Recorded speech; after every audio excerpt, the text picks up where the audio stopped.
Hey everybody, it is the first week of December 2022 and it's time to take a look at the hobby table.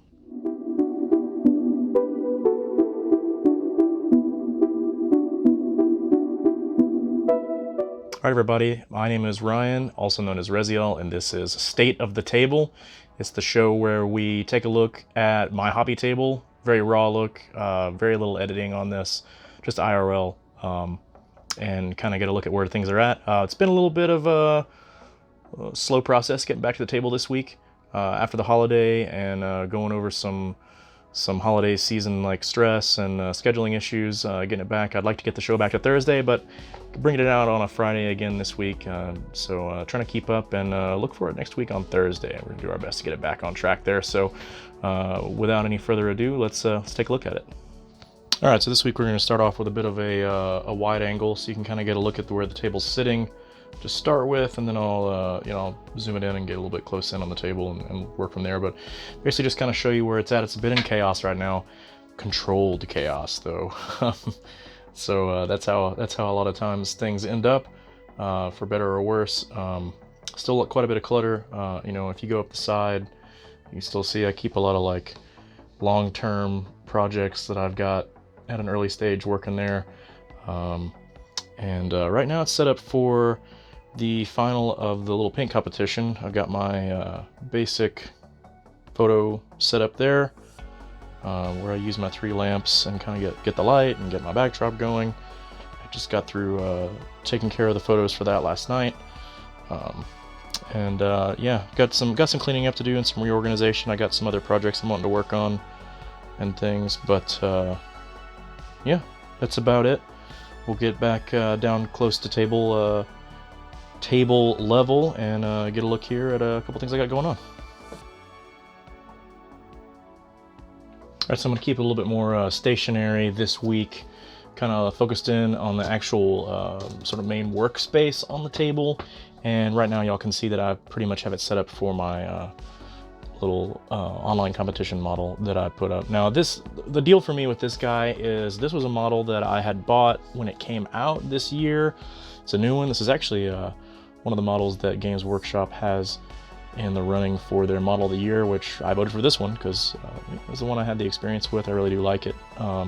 Parasite of Mortrex for the Tyranids. It is, you can see it's not a huge model. It is let's see here, this is a Primaris Sergeant, so I mean, it's smaller than a Demon Prince, smaller than a Hive Tyrant. It's a lot more delicate.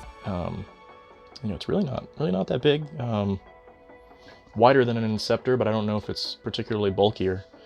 It is a character, but it's not a named character, and but it's just one I really wanted to mess with, and I thought that it would be good for my Crusade. It's good for my match play, and I thought it was just going to be fun, and I needed the motivation to get in there and actually get it done so that I could put it on the Crusade table at a relatively a decent amount of time. It is varnished. I went ahead and matte varnished it for the photos, although I think for gaming I'll probably go back and give it some satin work and then maybe selectively do some other varnishing with a brush.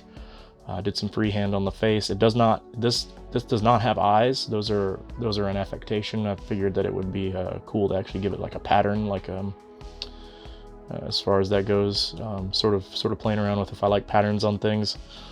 And yeah, that's been a lot of fun. I could certainly take this a lot further if I wanted to, but I think that for gaming, this is more than enough, so that'll be good. It's basically kind of working with my little photo setup here, which I've had for forever, and all it really is poster board. So I've got a big white poster board. I have a smaller black poster board, and probably have to swap these out at some point. They do get a little bit dusty or dirty or slight wrinkles and creases and things sometimes, but that's it. I mean, I just use my normal lamps with this. In fact, let me swap the view here. Give me 1 second and I'll show you. All right, I'm going to keep this as steady as I can for y'all. So I have these IKEA lamps. I actually own 4 or 5 of these for various things. I've got an outside workspace. My wife has one. And I've also got a little desk lamp here down lower with one of those accordion or one of those flex necks.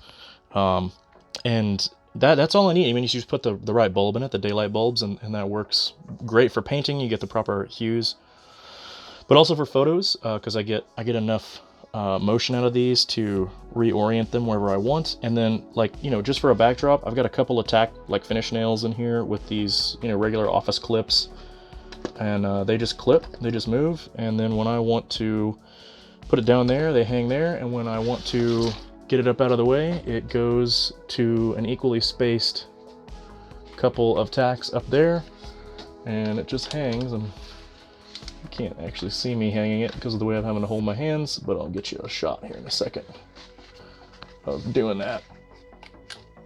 And yeah, just hangs up there when it's not in the way, and then I've got the workspace open, and that's that. I mean, I happen to have access to a nice plate of glass that's nice and thick with rounded edges. They're not sharp edges, that I put down, that I use for the surface. But I actually picked that up from Chris Bello. Shout out to Chris, back in the day. I can't remember if he talked about it. I just remember seeing it and noticing it and being like, oh, okay, yeah, that's not a bad idea at all, to go over top of the table. I could actually lift that up at any time and go back and kind of finish my table so it looks a little nicer. And then, but what's cool about this top is it's very hard to do any sort of permanent damage to it. I mean, I keep a flat razor blade just for helping to clean this off when I want to, like, seriously clean the table. So that is one of those things that, I don't know, it's like a if you want to do it thing, if you have access. I didn't have to pay for this piece of glass. It was something that I had access to out of some materials. So that was a big bonus there. Got a couple other things I'll show you. I'm going to swap this view just one more time and get back to that for you.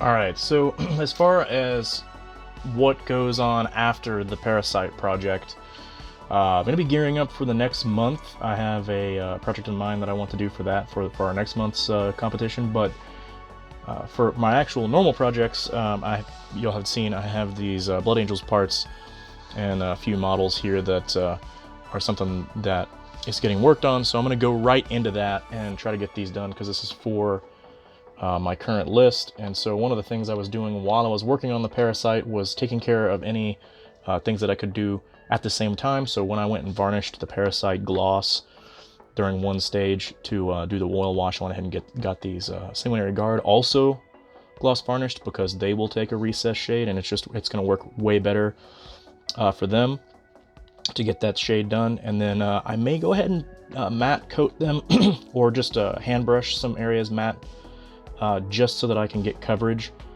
on things like the cloth and stuff like that. That you know, because gloss is not gonna let the paints stick as well in all the areas when I go back to do that, say like on the brown for my basing and stuff like that. So those will get done. I have parts for them here. I also have a couple of parts sitting over on my left hand side.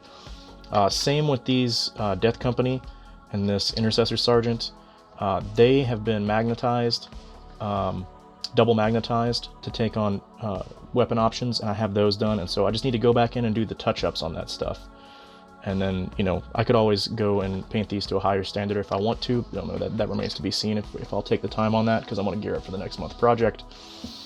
And then really the last thing I've got on the table right now is some of my acquisitions from the used bookstore. So this is kind of like non sequitur out of left field, but I have been interested in the old Robert Howard, specifically Conan stuff, for a role-playing game we're going to work on coming up. I don't want a like purely low fantasy version of D&D that we're doing, but I do want some influence from that. And these are all old school Conan stories. You know, they're short. Some of them are really interesting. There's at least one or two, I think, that have.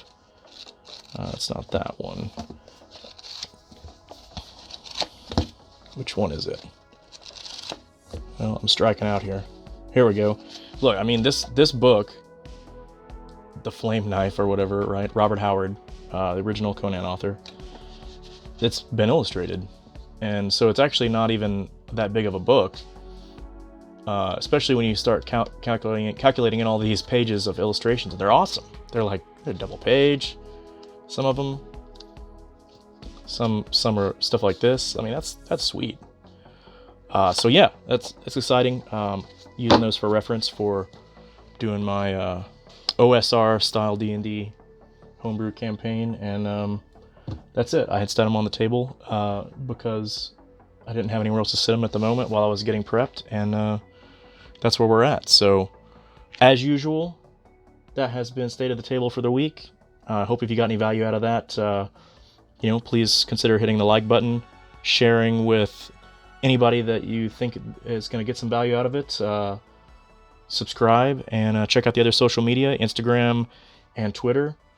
And that's it, y'all. Have a great week.